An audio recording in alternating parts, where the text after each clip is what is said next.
Friends,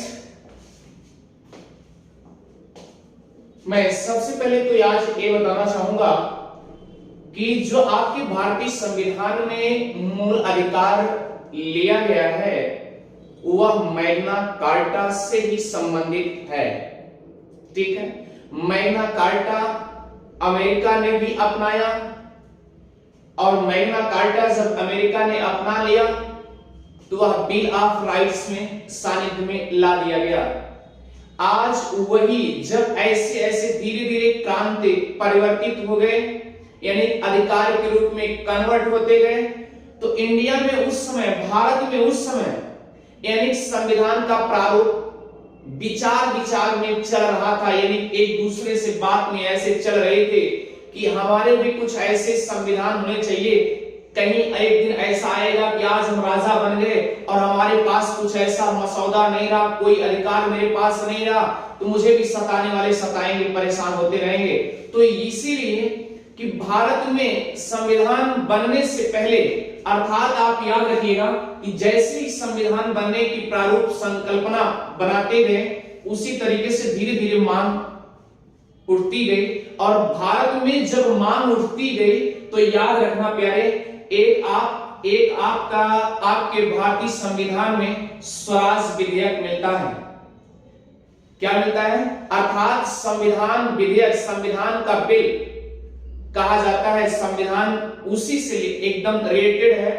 आप कहने का मतलब यह है कि जो भी आप मूल अधिकार अपनाने जा रहे हैं धीरे धीरे वर्चस्व बढ़ता गया। जैसे अब उस समय आप ये समझिए कि अमेरिका की क्रांति में जो भी आया, यानी अमेरिका के संविधान में भी बिल ऑफ राइट्स में मूल अधिकार जोड़ा गया।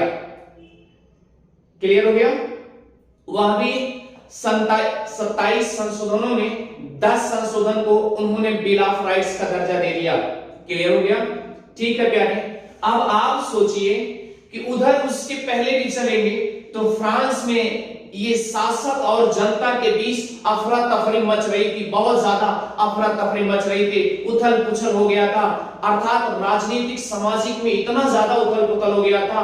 किसके शासन काल में? उस समय लुई 16वां था प्यारे। और याद रखना उसके भी पहले जाएंगे तो ये आप समझिए कि कुल्ला के आप ब्रिटेन में चले जाएंगे तो ब्रिटेन में भी तो यही कंडीशन हुआ था, तो राजा और जनता के बीच हुआ था। तो भारतीय संविधान बनने से पहले ये क्रांतिकारी लोग ये सोच रहे थे कि कहीं ऐसा ना हो कि हमारे यहाँ भी कुछ ऐसा नियम बन जाए कि राजा राज करेगा, उसके बाद प्रजा भी हम सबके ऊपर दिक्कत करेगी, मतलब हमको भी अधिकार चाहिए, हमको भी अधिकार चाहिए, और अधिकार नहीं मिल पाएगा तो कैसे कैसे बंदोबस्त हो पाएगा? नहीं हो पाएगा। तो याद रखना उधर क्रांतिकारी अपने यहाँ के जो कांग्रेसी कमेटी थी, अर्थात आप याद रखिएगा कि भारत के संविधान में प्यारे, भारत के संविधान में मूल अधिकार की मांगे बार बार उठती रही। मूल अधिकार की मांग बार बार उठती रही।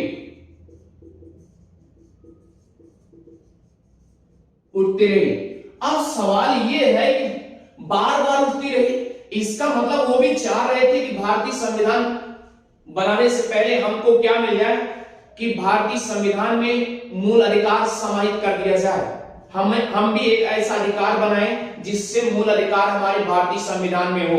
ठीक है, हमको मूल अधिकार अर्थात वह राइट अधिकार, कुछ अधिकार के वर्चस्व में, क्योंकि आप अभी ये भी जानते हैं कि भारत ब्रिटेन का एकदम उपनिवेश था, गिरवी में, उसकी कस्टडी में हमेशा काम करता था, यानी उसी के गिरफ्त में रहता था।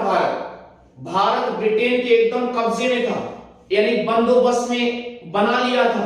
अब कोई अगर बंदी हो जाएगा तो आप समझ सकते हैं उसको भी तो स्वतंत्रता चाहिए। तो धीरे धीरे इसी तरीके से सब कुछ वर्चस्व यानी बीते हुए समय में देखते गए तो अपने यहां क्या हुआ था कि 1885 में कांग्रेस की कमेटी बन चुकी थी।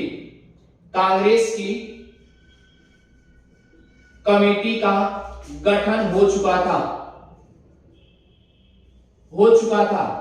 अब ये सोचिए प्यारे कि अगर कांग्रेस की कमेटी बन चुकी है, हुआ क्या फिर? अब उसके संस्थापक के रूप में कौन थे? ए ओ ह्यूम जी थे। ए ओ ह्यूम जी थे। आप ध्यान दीजिए प्यारे, अब कांग्रेस कमेटी तो बन चुकी है। अब हुआ क्या कि धीरे धीरे जब कांग्रेस की कमेटी बन चुकी है, अब धीरे धीरे अपना ग्रुप बन रहा है, यानी कुछ ऐसे लोग हो रहे हैं जो अपने आप को नेता समझने लगे और नेता धीरे धीरे उसी कमेटी में सब लोग जुड़ते गए। और जब जुड़ गए तो एक ऐसा समय आया, सब लोग बैठ करके धीरे से एक कमेटी का गठन कर डाले। और जब कमेटी का गठन कर डाले तो 1885 में कमेटी का गठन हो गया। ठीक है, आप भैया याद रखिएगा, आपको यह भी पता होगा कि 1885 में अर्थात उसके 10 साल बाद 1895 में बाल गंगाधर तिलक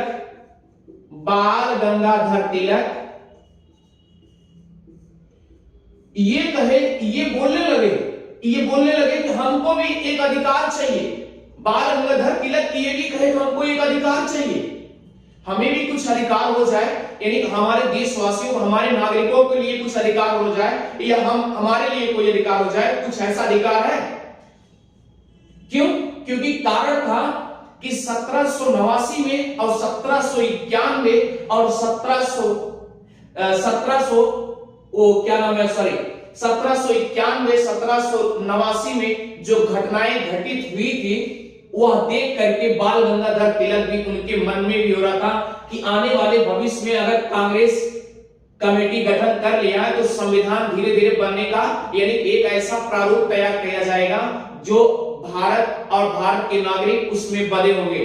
कहने का मतलब कांग्रेस सरकार भी, सब की सब पूरी जनता उसमें बंधी होगी। तो इसीलिए आप ध्यान दीजिए, आप सबसे पहले मौखिक रूप में बाल गंगाधर तिलक मान लिए कि वो बोले क्या कि हमको भी स्वतंत्रता चाहिए, पूर्ण रूप से मुझे स्वतंत्र होने के लिए अधिकार चाहिए। पहले तो मांग किए बाल गंगाधर तिलक, और ये जब मांग किए तो एक याद रखिएगा, एक विधेयक था स्वराज विधेयक।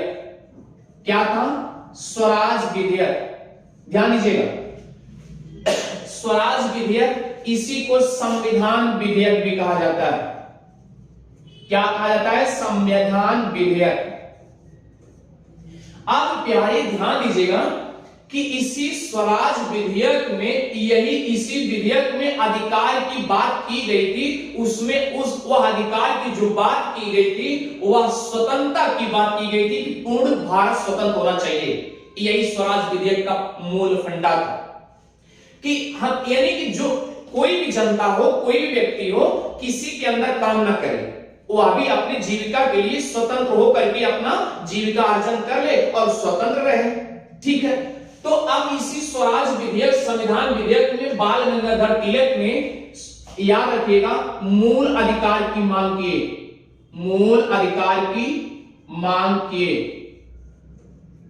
अब मांग किए भैया, अब आप सोचिए कि बाल गंगाधर तिलक तो मांग कर लिए, ये मौखिक रूप में कह दिए कि हाँ हमको भी अधिकार चाहिए, हमको भी अधिकार चाहिए, ये अधिकार ले लिए भैया। उसके बाद क्या हुआ? फिर ध्यान दीजिएगा, अब तो कांग्रेस कमेटी पहले से बन चुकी है ना। अब बात आती है 1917 और 1919 के बीच अब कांग्रेस वाले जो मंच कमेटी थी, कांग्रेस की कमेटी के मंच से 1917 और 1919 के बीच जो कांग्रेस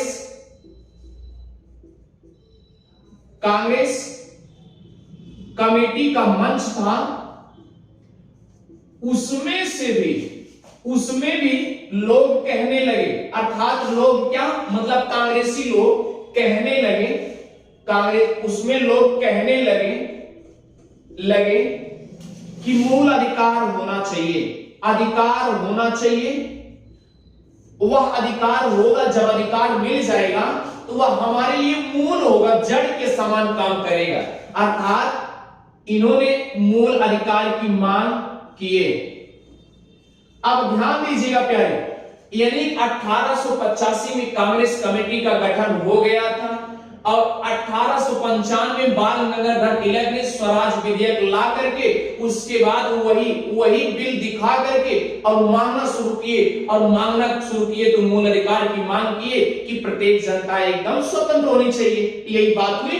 अच्छा ठीक है, फिर अब तो आपको ये भी पता है कि 1885 में जब कांग्रेस कमेटी बन चुकी है तो अब धीरे धीरे सबके मन में क्या होगी, एक कल्पना सी जगेगी कि हाँ वाकई में कि हमने देखा है कि फ्रांस में ऐसी घटना हुई थी, ब्रिटेन में ऐसी घटना हुई थी और अमेरिका में भी ये लागू किया गया बिल ऑफ राइट्स।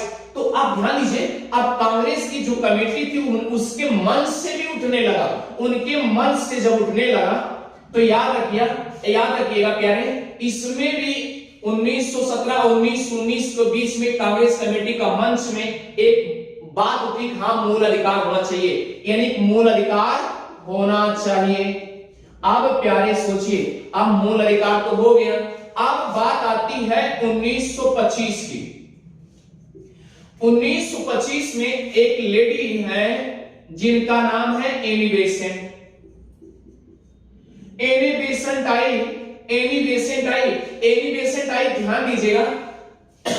अगर आपसे पूछा जाएगा प्यारे कि यह जो मूल अधिकार की मांग खूब तेजी से बढ़ने लगा, कब बढ़ा, तो याद रखिएगा 1916 में।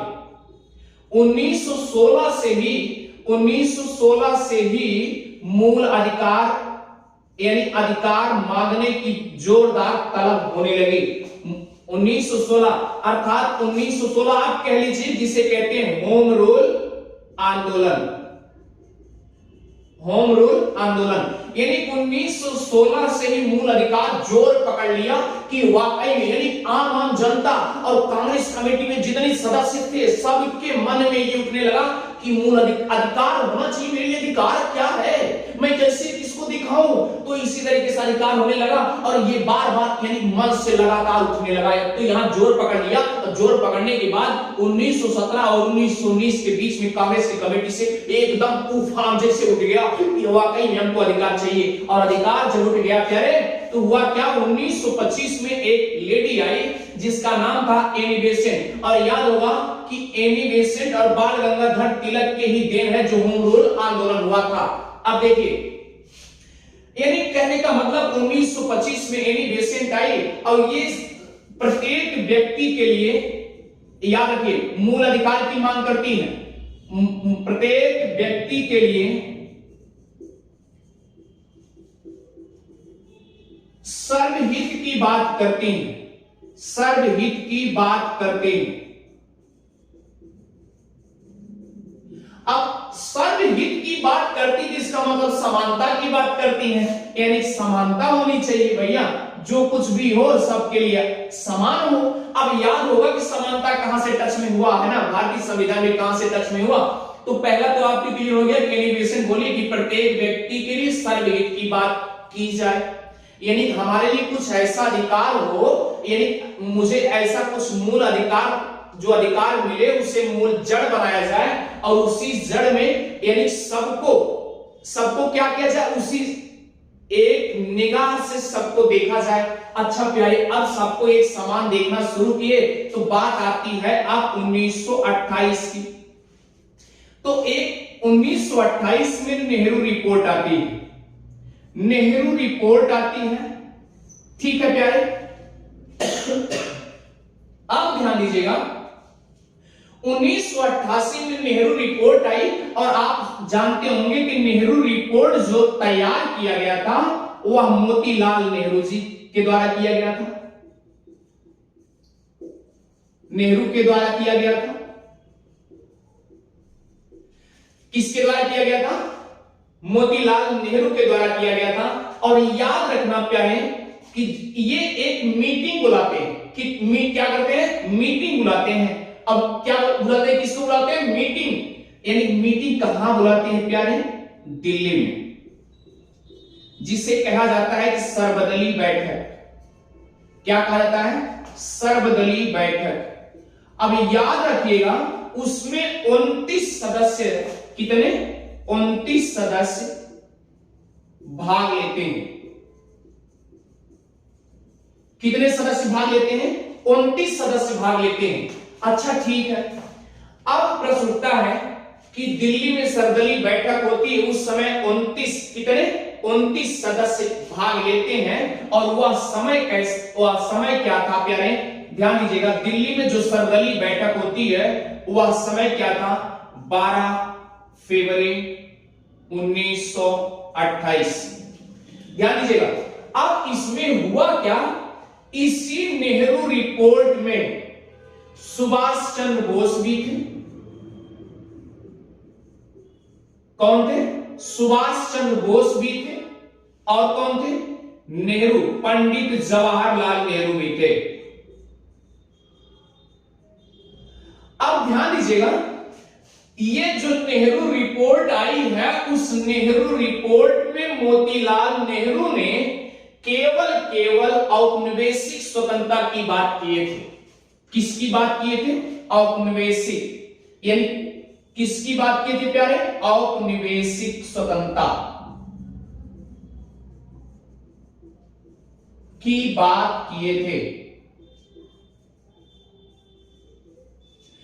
लेकिन हुआ क्या, सुभाष चंद्र बोस और जवाहरलाल नेहरू ये कह रहे थे, ना ना ना, इस तरीके से काम चलने वाला नहीं है, औपनिवेशिक स्वतंत्रता हमको नहीं चाहिए, हमको चाहिए क्या, पूर्ण स्वतंत्रता चाहिए। क्या चाहिए प्यारे, पूर्ण स्वतंत्रता चाहिए।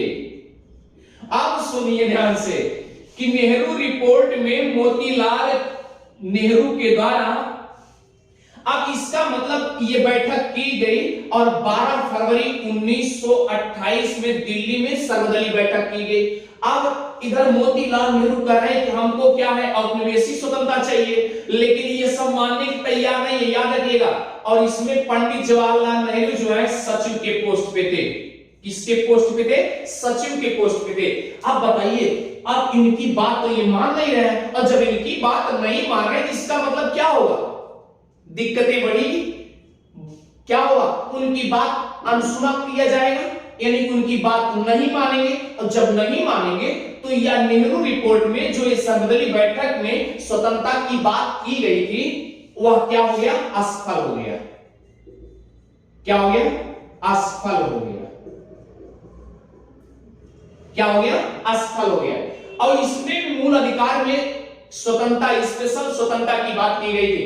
फिर हुआ क्या, फिर दूसरी मीटिंग बुलाते हैं, फिर दूसरी, यही 1928 की दूसरी रिपोर्ट आती है, यानी कि नेहरू रिपोर्ट। दूसरी रिपोर्ट के तहत क्या है,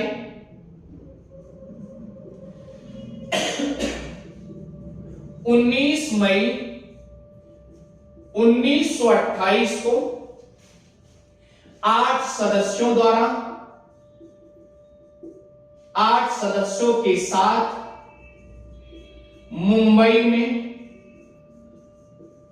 बैठक होती है।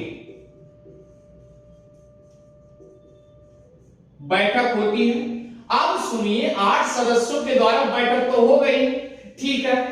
इसी में ये बात कही जाती है कि पूर्ण स्वतंत्रता मिलेगी,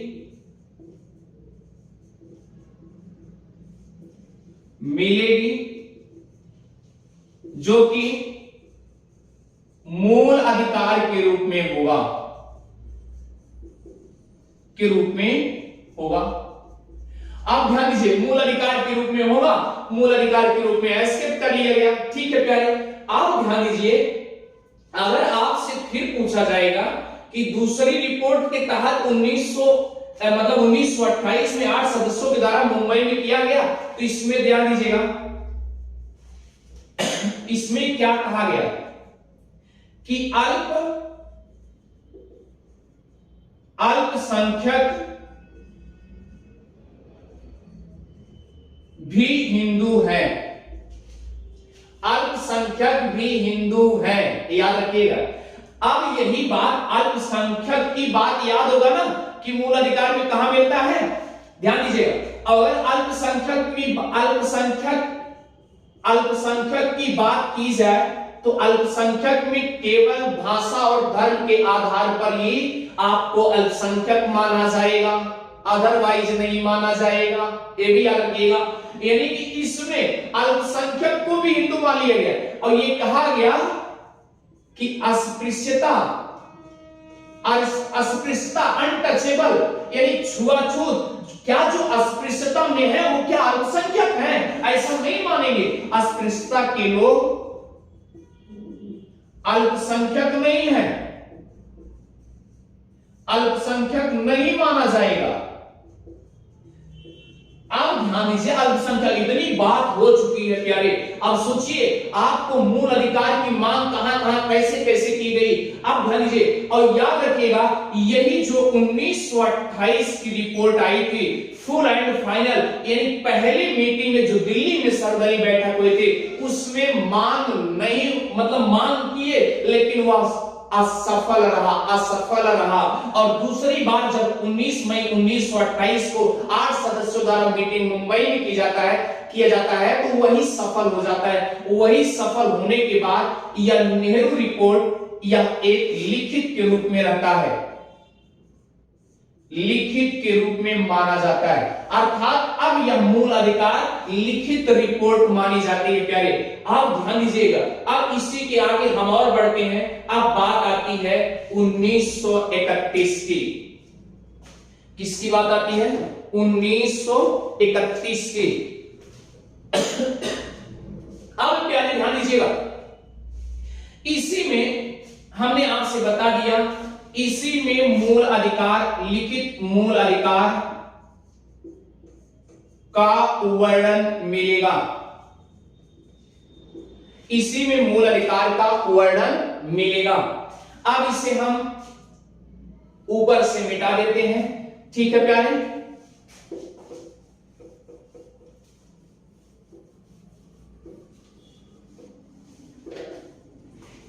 अब आइए चलते हैं, 1928 हो चुकी है, अब मूल अधिकार तो लिखित में मिल चुका है, कुछ न कुछ स्वतंत्रता के हिसाब से मिला है, आंशिक रूप से मिल गया प्यारे। मूल अधिकार का वर्णन कर दिया गया, जो आपको बिल ऑफ राइट से मिलता है। यही पर आपको अगर आपसे पूछा जाए कि मूल अधिकार बिल ऑफ राइट से ही, बिल ऑफ राइट्स से मूल अधिकार लिखित रूप में मिलता है, तो कहां मिलता है प्यारे? तो मैंने आपसे बता दिया कि ना नेहरू रिपोर्ट में, नेहरू रिपोर्ट में 1928 में, जो कि 19 मई, ध्यान दीजिएगा, 19 मई 1928 कहां हुआ था? मुंबई में। यही मीटिंग पूरा सफल रहा और मूल अधिकार यहीं पर आपको पूर्णतया मिलेगा। अब आते हैं 1931 में। 1931 में प्यारे ध्यान दीजिएगा, 1931 में क्या होगा? कराची का अधिवेशन होता है। कहां का अधिवेशन होता है?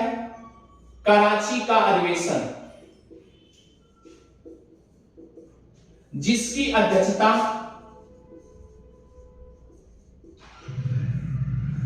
अध्यक्षता सरदार पटेल द्वारा की जाती है।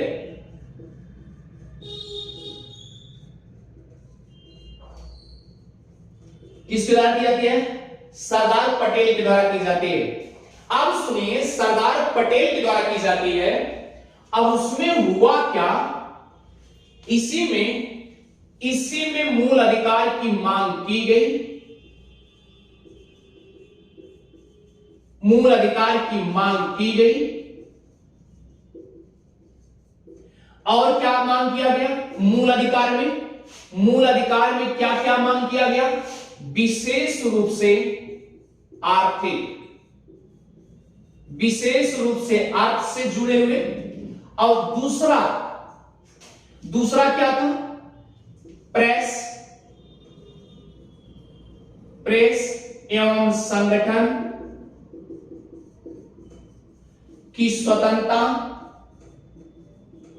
और क्या, और किसकी बात की गई थी, ध्यान दीजिएगा, प्रेस एवं संगठन की स्वतंत्रता, और किसकी बात की गई थी, तो प्यारे ध्यान दीजिएगा, अभिव्यक्ति, अभिव्यक्ति की बात की गई थी।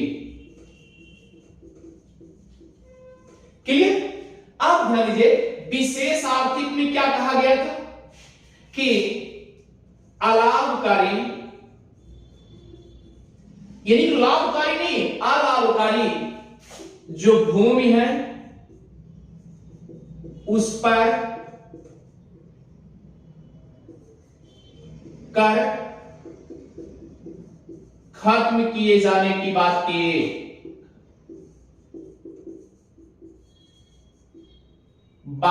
गई।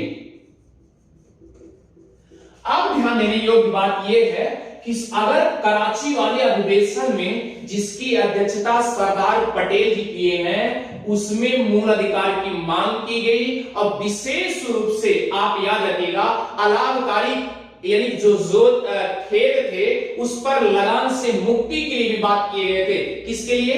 लगान की मुक्ति के लिए भी बात की गई थी। अब याद रखिए प्यारे, जो लगान लिए जाते थे कि एकदम से मुक्त कर दिया जाए, ऐसी कंडीशन में इसमें 1931 कराची के अधिवेशन में सरदार पटेल की अध्यक्षता में यह बात हुई थी, मूल अधिकार की मांग की गई थी।